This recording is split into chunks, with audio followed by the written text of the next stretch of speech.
Hi everyone, welcome back to my channel. So as you can tell by the title, today's video isn't a normal video that I usually post on my channel. Today is a bit of a special occasion. So today, April 2nd, is the 12th annual World Autism Awareness Day. So hundreds of thousands of people and places all over the world today will be rocking the light blue in representation of people living with autism. So autism is a type of social communication challenge and restricted repetitive behaviors. 1 in 59 children will be diagnosed with autism. 1 in 37 will be boys, and 1 in 151 will be girls. This information I just gave you doesn't even begin to scratch the surface of autism. So if you want to go and learn more, you can go to www.autismspeaks.org. On that website, you can also make a donation if you'd like and help support the awareness for autism. So given this information, we are going to start our video. I do not have autism.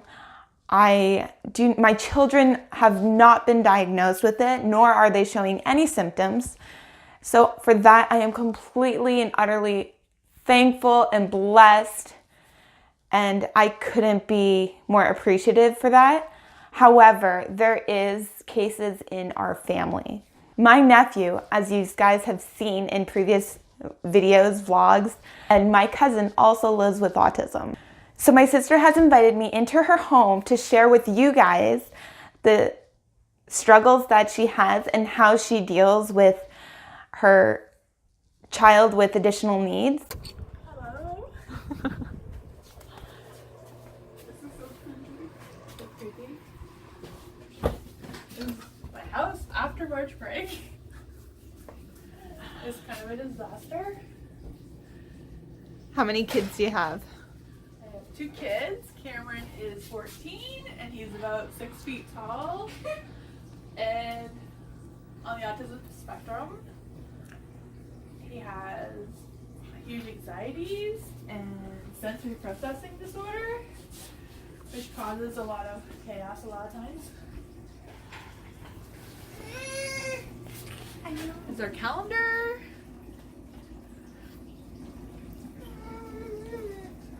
And this is a new thing we're doing because my 2 kids, they fight a lot. So, I don't know if you guys have kids that fight a lot, but we have a thing where when they play together very nicely for 15 minutes, they get a check mark. Then when they get all the check marks, they get like a treat, but they have to pick the treat together, like to go to the restaurant or something, but together. Just make them get along. That's cool.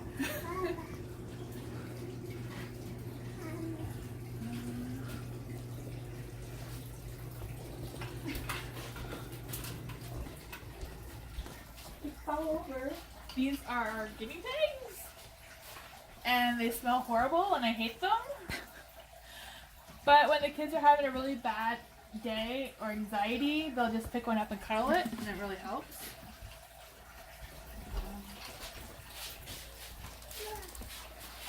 They don't like the fish, but they like the sound of the pump, so we have fish. And a huge, gigantic pile of laundry.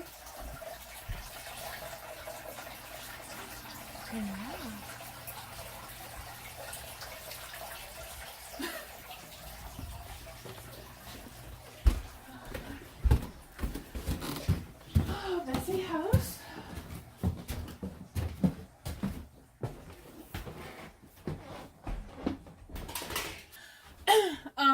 My son, he had like some of his obsessions. When he wants something, he wants a lot of it. So every time I go to the store, he'll pick this exact same toy or video game or whatever it is, the exact same one. So, but we got him to collect different ones because there's different ones on the box. But if there wasn't, they would all be the same. And he keeps them in the box? Yeah. Most of his things. He still has the rest of his collections are under there. Something that helps him relax is a Sunseed thing. I don't know why there's that in there. He hid his garbage in there, but He has that.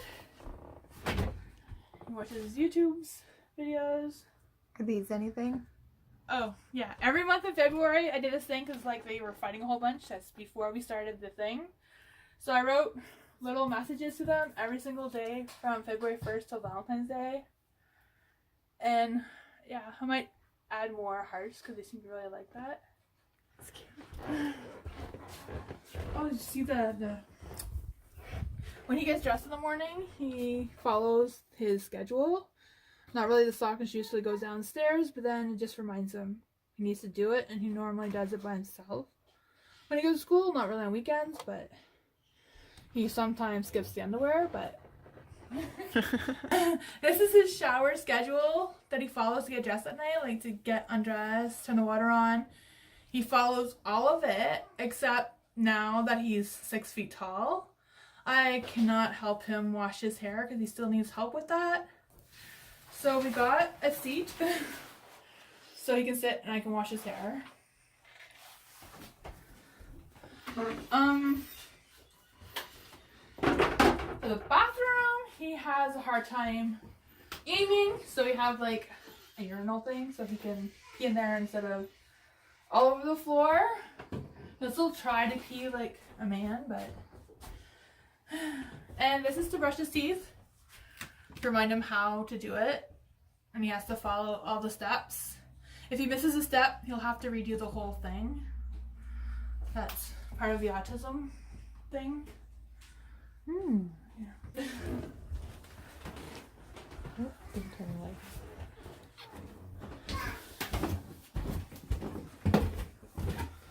Cameron, I believe, and I think some of his neurologists believe that Cameron's autism probably came from, the week before I had Cameron, my water broke, but it didn't break completely. So I didn't realize that's what was happening, as most people when they're pregnant during their last trimester generally like pee their pants a little bit. So that's what I thought was happening. That's what my doctor thought was happening. So they kept prolonging my visits and sending me home without actually testing to see if my water was actually breaking. So at the end result, I stayed in the hospital for a week with all my water coming out. And because they didn't want to do a C-section because there was a miscommunication between doctors, one doctor told the other doctor that I was only 29 weeks when I was actually 36 weeks. I don't know how that came about, but anyways. So because of that, he had a lot of oxygen to his brain because the water inside you is like your oxygen.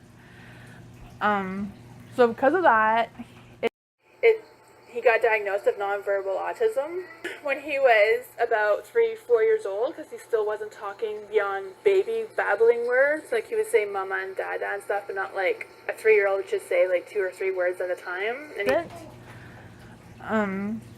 And just his behavior, he would like line up his cars and the typical autism stuff. So that's how he got his autism diagnosis. And he also has ADHD. A lot of people, when they think of ADHD, they think of a child being extremely hyper, not being able to sit still, and not being like very hyper and physically active. But there's 7 types of ADHD.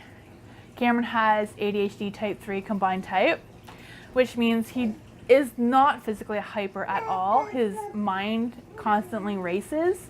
So when he's trying to write something or trying to pay attention at school or to anything, he just completely forgets everything.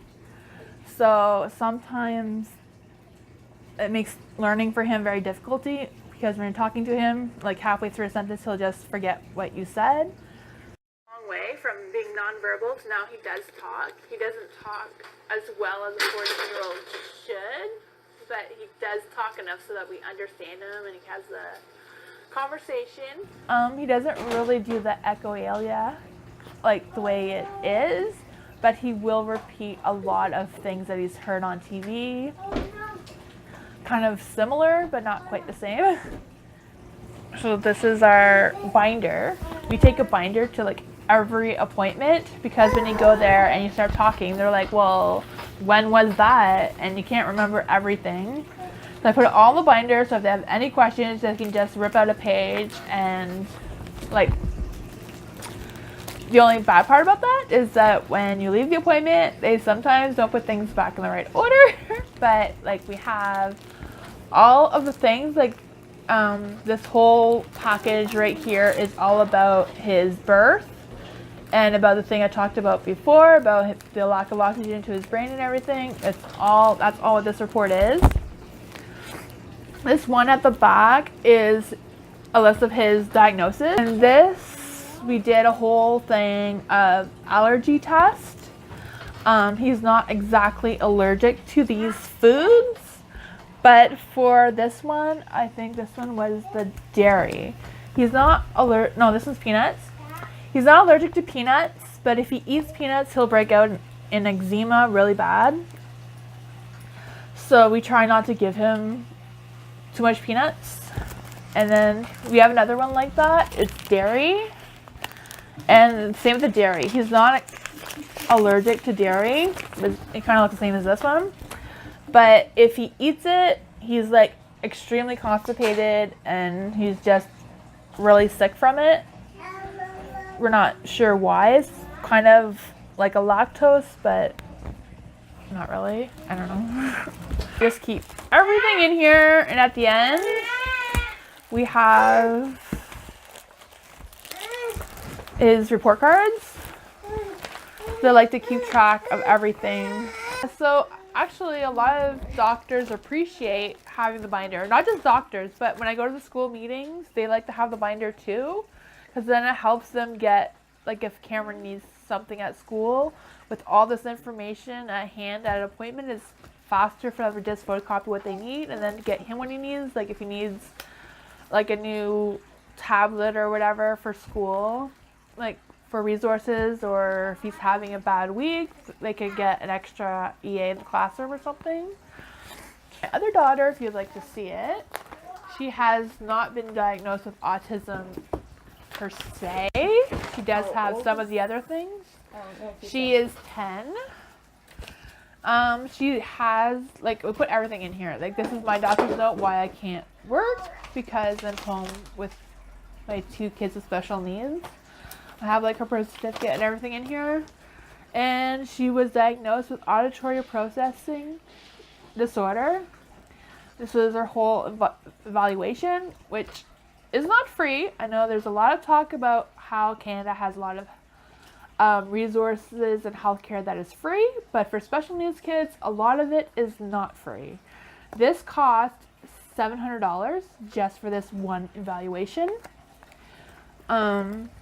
which was needed because with this evaluation, she was able to get a FM system at school, which means the teacher wears a tiny microphone like this one, and she wears an earpiece in both ears so that when the teacher's talking, she processes it better. It doesn't necessarily make the voice louder, but it kind of changes the frequency a little bit so that when she hears it, she can hear a lot more of what's being said. Because with auditory processing disorder, it means the part behind your eardrum is only processing 2 to 3 out of 5 words. So when the teacher's giving a huge lecture, she's missing like quite a bit of it. And this was the hearing test that we needed to get before we got that one. And this one was, I think here is the receipt. This one was $75. So $775 for a hearing test in order for her to get help at school. These are her report cards and her IEP. An IEP is an individual education plan, which helps the teachers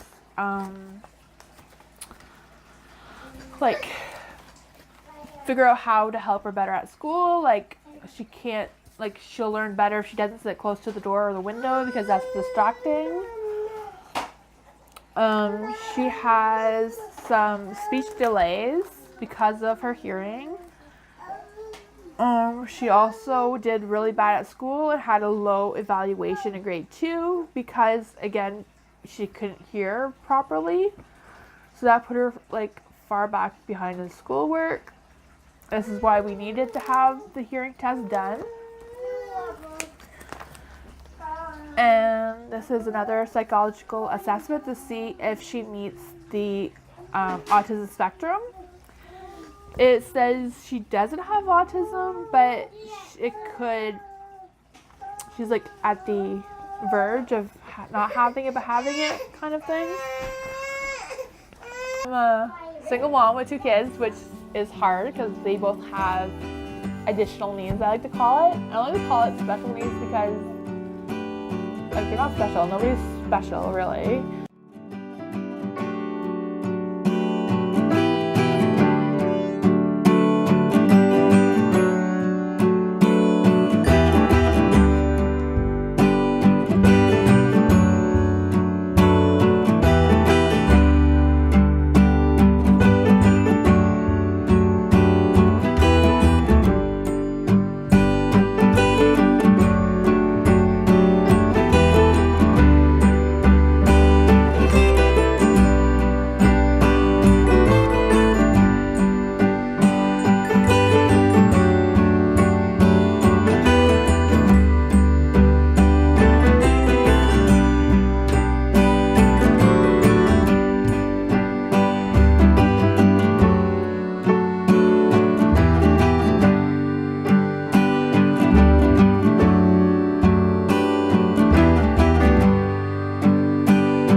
Extra needs than some other kids do, and sometimes it's really hard. And like when they're out in public, they look completely normal, so people just think they're bad.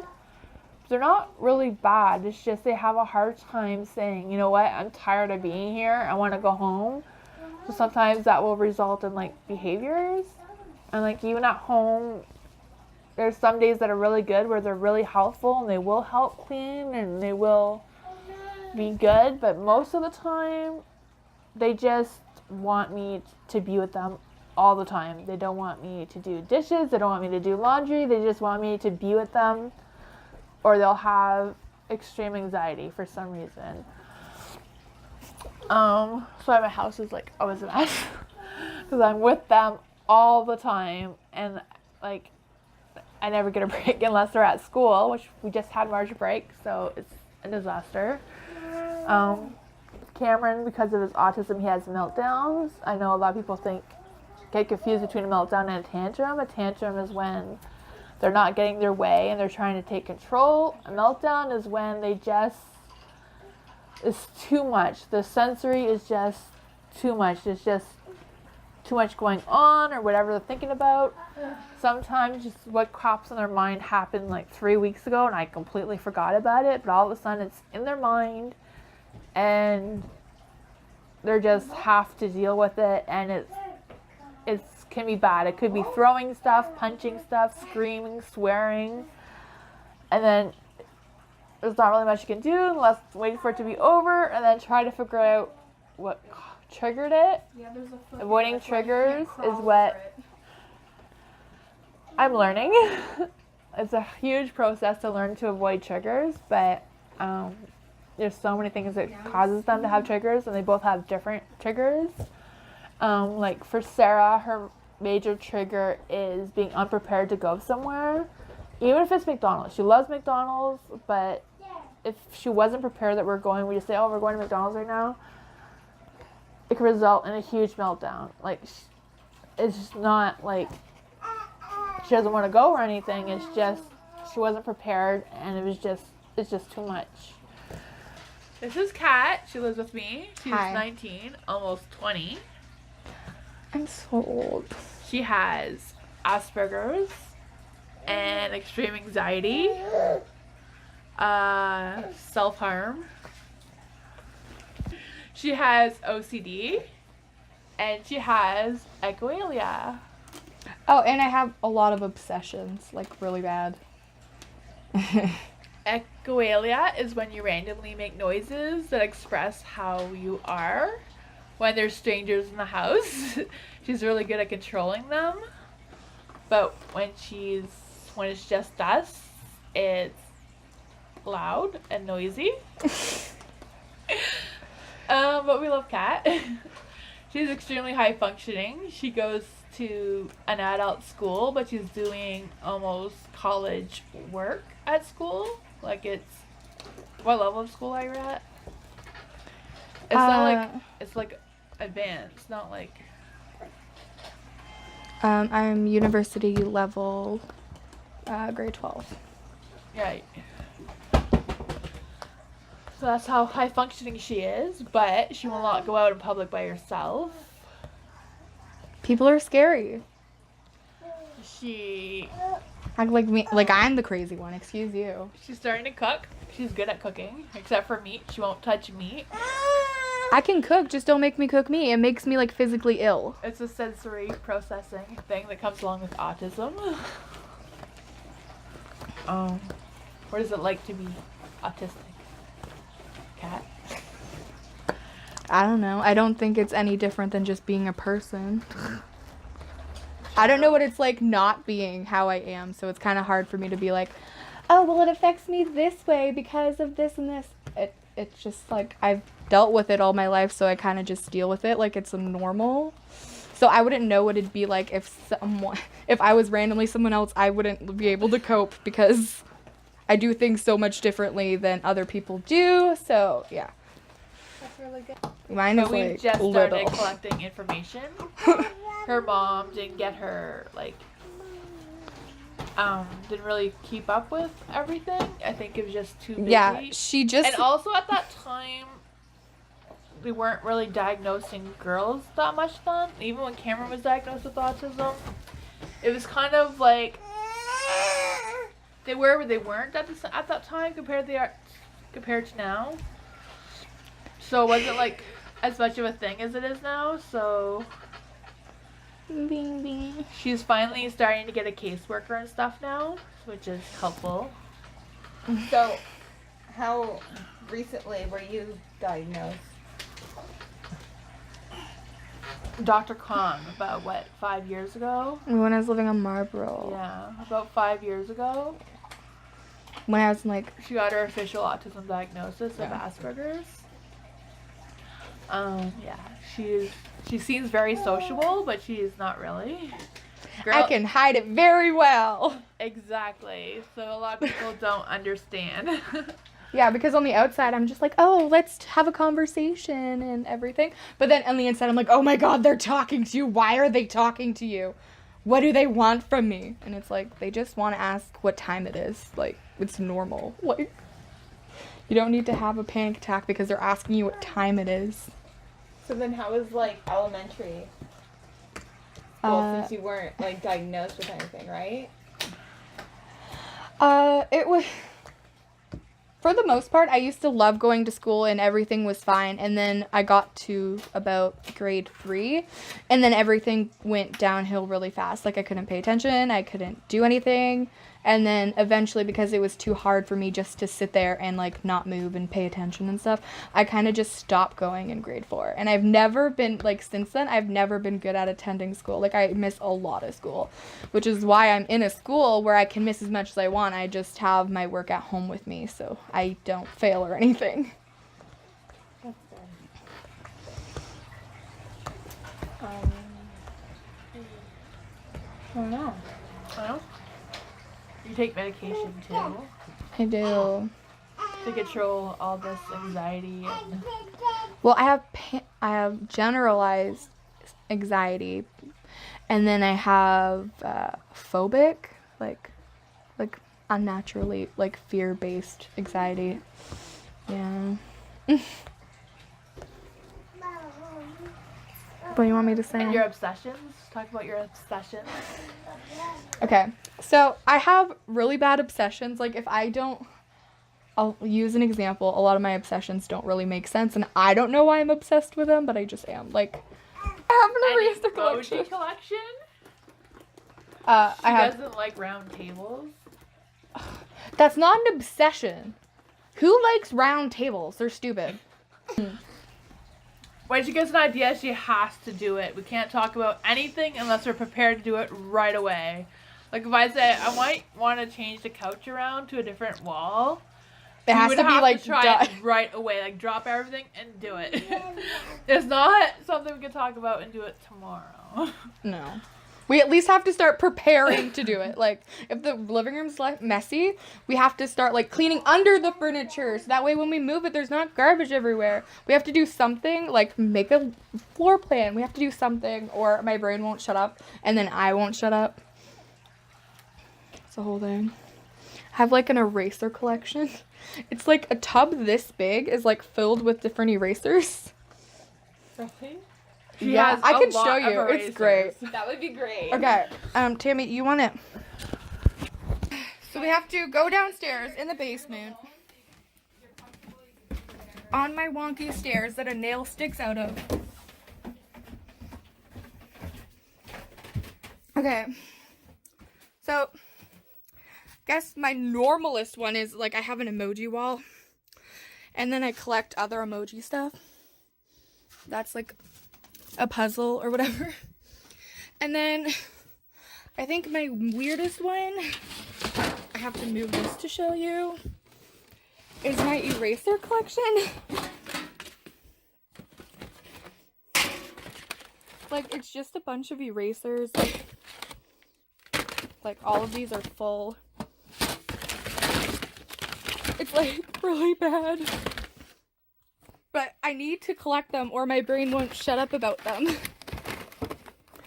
So if I have the money, best believe I'm adding more to this. It's really bad. Oh, and then I collect these kind of. A lot of them are newer, but a lot of them, half is new, half is old. But yeah, like the TY big-eyed ones. Yeah, I collect those too. It's like a lot. Oh, I also collect keychains, anime keychains.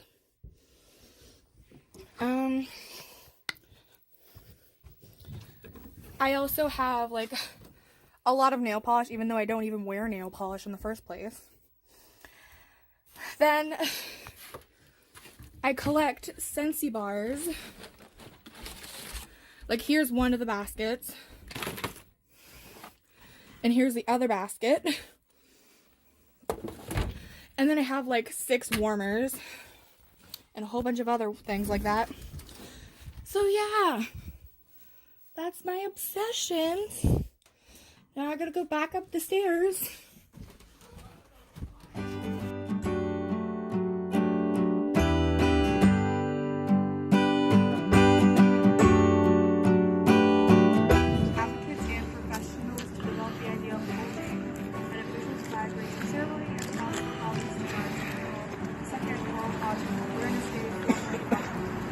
Formally recognized in Ontario. In 2019, Autism Ontario will help cities, towns, and schools across Ontario raise over 1,000 flags in support of autism awareness, because when we talk about autism, we have further informed the greater community about how to build an inclusive community that encourages with autism struggles. So my sister also took on a young lady who is a bit of a roommate with her, and she also lives with autism. So that's a whole lot of, she likes to call it chaos in one house sometimes. There's only one way to look at it sometimes, and that's to be positive, to laugh about it, because if you embrace all the negativity and all the hard times that come along and you just like bottle that all up and that is your entire life, it's not going to be a life. It's not going to be fun, and it's not going to be any bit enjoyable.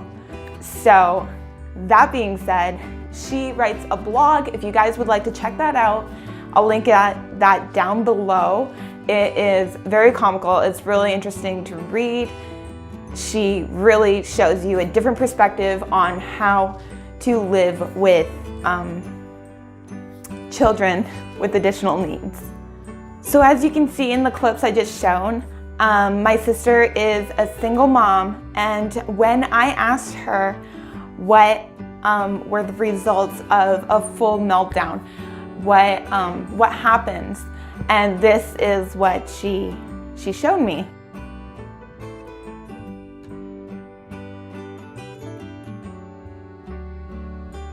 I hope you enjoyed this video. Please share it, please give it a like, and please raise awareness for autism.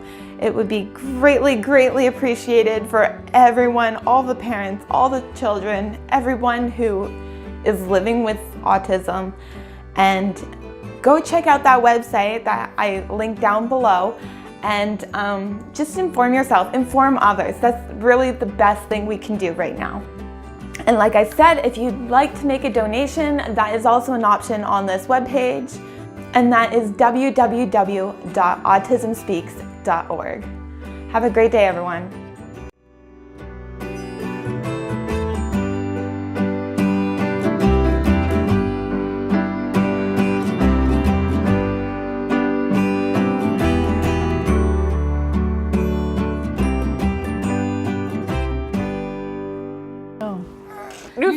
Newfoundland. They were fighting about Newfoundland, like Newfoundland?